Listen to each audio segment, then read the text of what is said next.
Hi అండి, అందరికీ నమస్కారం. Welcome to my YouTube channel Sowji Krish. మనం డైలీ స్టోరీస్ చెప్పుకుంటున్నాం కదండి. ఈరోజు కూడా ఒక మంచి స్టోరీతో నేను మీ ముందుకు వచ్చానండి.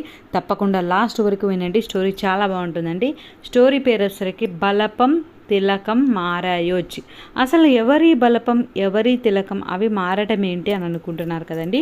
ఈ స్టోరీ లాస్ట్ వరకు వినండి, మీకే అర్థమవుతుంది. స్టోరీ అయితే చాలా బాగుంటుందండి, ఎవరు మిస్ అవ్వద్దండి, లాస్ట్ వరకు తప్పకుండా వినండి. ఇప్పుడు మనం స్టోరీలోకి వెళ్దాం. కృష్ణానది తీరంలో ఉన్న కొండవీడు అడవిలో ఓ పెద్ద కోతి నివసించేది. దానికి బలపం తిలకం అనే పిల్లలు ఉండేవి. తల్లి కోతి గారాబంతో బలపం తిలకం రెండు అల్లరిగా తయారయ్యాయి.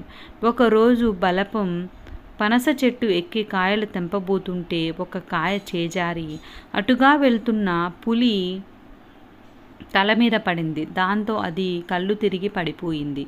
కాసేపాగి లేచిన తర్వాత చాలా కోపగించుకొని అవి ఇలాగే చేస్తే అడవిలో ఉండటం కష్టమని హెచ్చరించింది. అది అక్కడి నుండి వెళ్ళాక మిగతా జంతువులన్నీ కలిసి వాటి అల్లరి మాన్పించే ప్రయత్నం చెయ్యి, లేకపోతే అవి ఏమైపోతాయో అనిపిస్తుంది అని తల్లి కోతికి చెప్పాయి. నేను ఎంత చెప్పినా నా మాట అసలు వినడం లేదని బాధగా బదులిచ్చిందది. అయితే వాటిని చదువుకోవటానికైనా పంపాలి, లేకపోతే ఎక్కడైనా పనిలో పెట్టాలి. మన అడవిలో చదువు నేర్పే జీవులు లేవు, కాబట్టి ఎలుగుబంటి దగ్గరకు పంపించు, చక్కగా పనులు నేర్పుతుంది అని సలహా ఇచ్చింది కాకి. మరుసటి రోజు ఉదయాన్నే 2 కోతి పిల్లల్ని తీసుకొని ఎలుగు దగ్గరకు బయలుదేరింది తల్లి కోతి. వాటి గురించి అంతా వివరంగా చెప్పి ఎలాగైనా దారిలో పెట్టాలని కోరి తిరుగు ప్రయాణమైంది. కాసేపటికి వాటిని పిలిచి, పిల్లలు, ఆ ఆనప బుర్ర తీసుకురండి, ఇప్పుడు మనం మంచి తేనె తీసుకొద్దాం అంది ఎలుగు. 3 కలిసి తేనెపట్టు ఉన్న చోటుకు బయలుదేరాయి. ఇప్పుడు నేను ఆ తేనెపట్టు ఎలా తీస్తున్నానో చూడండి, ఇంకోసారి మీరే తీయాలి అంది ఎలుగు. పర్లేదు, మేం తీయగలం అంటూ ఎలుగు సగం చెట్టు ఎక్కగానే బలపం చకచకా ఎక్కేసి ఒక కర్రను తేనెపట్టు మీదకు విసిరింది. దాంతో తేనెటీగలు మొత్తం కదిలిపోయాయి. బలపం తిలకం అక్కడి నుంచి పారిపోయాయి. కానీ ఎలుగు మాత్రం వాటికి బలైపోయింది. ఆఖరికి పరిగెత్తుకుంటూ వెళ్ళి దగ్గరే ఉన్న చెరువులో దూకేసింది. ఆ చోటు నుంచి తప్పించుకొని ఇంటికి చేరుకున్నాయి బలపం తిలకం. వాటిని చూసి ఆశ్చర్యపోయి, ఇందాకే కదా మిమ్మల్ని ఎలుగు దగ్గర వదిలిపెట్టింది, అంతలోనే వచ్చేసారేంటి అని ప్రశ్నించింది తల్లి కోతి. అప్పుడు అవి, అమ్మా, ఎలుగు మామకు అసలు ఏమీ రాదు, ఇక మాకేం పనులు నేర్పుతుంది, తేనెటీగలతో కుట్టించుకుంది నవ్వుతూ చెప్పాయి పిల్లకోతులు.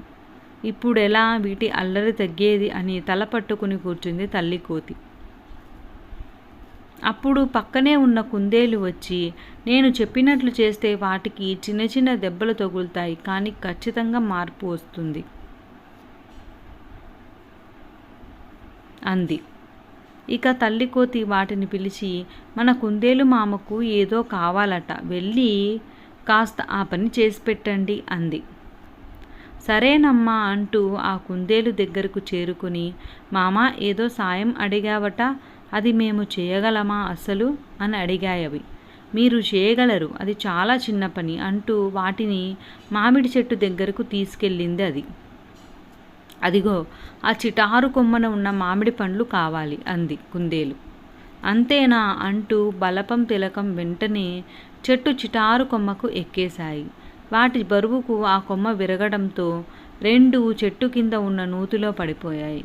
ఏం జరుగుతుందో తెలియని అవి భయంతో అరవటం మొదలుపెట్టాయి. ముందు వెనక చూడకుండా చెట్టు ఎక్కేశాం, కాస్త ఆగి ఆలోచించి ఉంటే బాగుండేది, హడావిడిగా పనులు చేస్తే వాటి ఫలితం ఏంటో ఇప్పుడు తెలిసి వచ్చింది, ఇంకెప్పుడు మనం ఇలా చెయ్యకూడదంటూ బలపం తిలకం నూతిలోనే మాట్లాడుకోసాగాయి. ఇంతలోనే కుందేలు ఒక పెద్ద తాడు తీసుకొచ్చి ఆ నూతిలోకి వదిలింది. దాని సహాయంతో పైకి ఎక్కి తల్లిని చేరుకున్నాయి 2 పిల్ల కోతులు.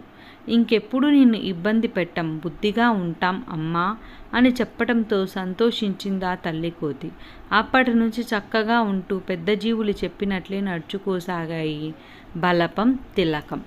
విన్నారు కదండి, స్టోరీ డిఫరెంట్గా చాలా బాగుంది కదండి. డిఫరెంట్గా ఉంది, బాగుంది అని చెప్పి ఈ స్టోరీని నేను మీ ముందుకు తీసుకొచ్చానండి. ఈ స్టోరీ ఎలా ఉందో తప్పకుండా కామెంట్ చేయండి. ఈ స్టోరీ నచ్చినట్లయితే తప్పకుండా లైక్ చేయండి, షేర్ చేయండి, సబ్స్క్రైబ్ చేయండి. ఇప్పటివరకు సబ్స్క్రైబ్ చేసుకొని వాళ్ళు ఎవరైనా ఉంటే తప్పకుండా సబ్స్క్రైబ్ చేసుకోండి. నా ఛానల్ ప్లేలిస్ట్లో మంచి మంచి స్టోరీస్ ఉన్నాయి అండి, అవి కూడా వినండి. మీకు స్టోరీస్ ఎలా ఉన్నాయి అని మీకు కూడా అర్థమవుతుంది. సబ్స్క్రైబ్ చేసుకున్న వాళ్ళు చూడలేకపోతున్నారండి, దానికి కారణం ఏంటో నాకు తెలియడం లేదు. తప్పకుండా చూడండి, చూస్తే మీకు అర్థమవుతుంది అసలు ఎలాంటి స్టోరీస్ చెప్తున్నాము ఏంటి అనేది మీకు అర్థమవుతుందండి. అదేవిధంగా ఇవి స్టోరీస్ ఏమైనా బాగలేవు అని అన్నా కూడా మీరు కామెంట్ చేయండి. మీ ప్రతి ఒక్క కామెంట్ నేను చదువుతానండి. మీరు కామెంట్ చేస్తే దాన్ని బట్టి నేను వేరేవి కూడా చెప్పేదానికి ట్రై చేస్తానండి. అందుకోసమనే కామెంట్ చేయమంటున్నానండి. Thank you.